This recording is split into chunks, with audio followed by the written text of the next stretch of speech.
在未来世界，跑马拉松再也不会吓退一群肥宅，因为科学家发明了一款运动裤，只要穿上它，就会把太平盛世完成闯关游戏，玩家只能被迫跑更长寿。而这一切还要从学校的一场运动会说起。别看接力赛平平无奇，却要中签才能参加。大雄也渴望跟喜提手棒的静香大玩夫妻档，结果老师就满足了他，让他跑重中之重的最后一棒。听闻此话，大雄是感动又不敢动，因为胖虎的拳头跟小夫的毒舌已经在等他的路上了。于是大雄一哭二跪三认罪，希望小多拉把自己变成如成龙般既能跑又能打。为了救娃，小多拉只好拿出抢跑运动裤。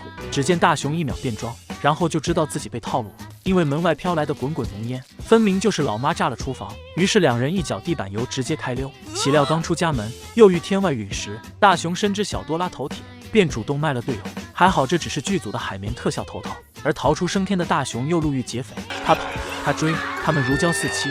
要不是阿 Sir 半路求加入，大雄可能就变人质直接升天了。然而大雄刚狗命成功，就路遇大牲口，再次被迫开启了跑男模式。原来这是动物园的在逃公主，本以为会遇到自己的王子，没想到又被2名大汉绑回了城堡。大雄担心再这样跑会练出8块腹肌，赶忙褪去裤子露出尿不湿，没想到竟会在这儿邂逅妹子，吓得他树叶遮羞，一脚地板油直接跑路。捡回道具的小多拉不禁感叹，二手道具的后劲果然很大。于是他继续祭出斜坡手杖，只要改变手杖的角度，使用者的世界便会跟着发生倾斜，这就相当于物理外挂，跑下坡路的永远比平地省力。岂料平地立棍引起了小夫的好奇，结果下一秒大雄直接滚了起来，小夫继续对棍动手，滚出去的大雄原路返回，先是砸中小多拉，接着带着小夫一起痛不生命。为了让大雄从自身变强，静香制造机会邂逅大雄，给他打气加油。小多拉更是拿出坚强石，让大雄对着石头许愿。结果之后的日子，石头都伴随着大雄左右，如果他敢偷懒，石头就会来一招背刺。在不懈的努力下，大雄终于看到了希望，而运动会也在拼搏的时光中悄然而至。往往事不关己的比赛会让人热血沸腾，但当下场比赛是自己出场时，就会莫名萌生紧张情绪。而大雄将这个情绪无限放大，即便静香打气加油，即便小夫带装备进场，可胖虎只是亮出拳头，大雄就惊得说都不会话了。他迈着比帕金森还陡的步伐，希望小多拉给个神器。经过多日的辛苦练习，小多拉坚信付出必有回报，但为了让大雄重拾信心，小多拉还是拿出了根黄瓜。别看黄瓜长俩翅膀平平无奇，却是神话中神行太保的化身。大雄仅仅啃了一口，就感觉自己的双腿健壮如牛蹄。而这并不是他一人的比赛，还有着家长与伙伴的期待。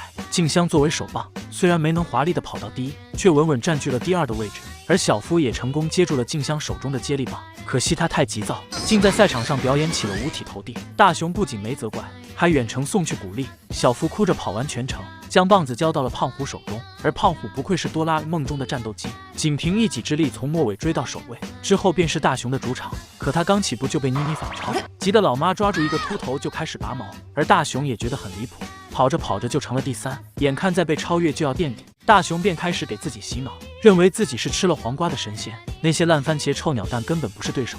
而他也不负众望，拿下了第3名。直到跑完比赛，大雄才知道所谓的神仙黄瓜根本不存在，而这场比赛全凭他自己的实力。虽然第3稍有遗憾，但众人也都看到了大雄的努力，所以结果有时并不重要，努力的人才会得到尊重。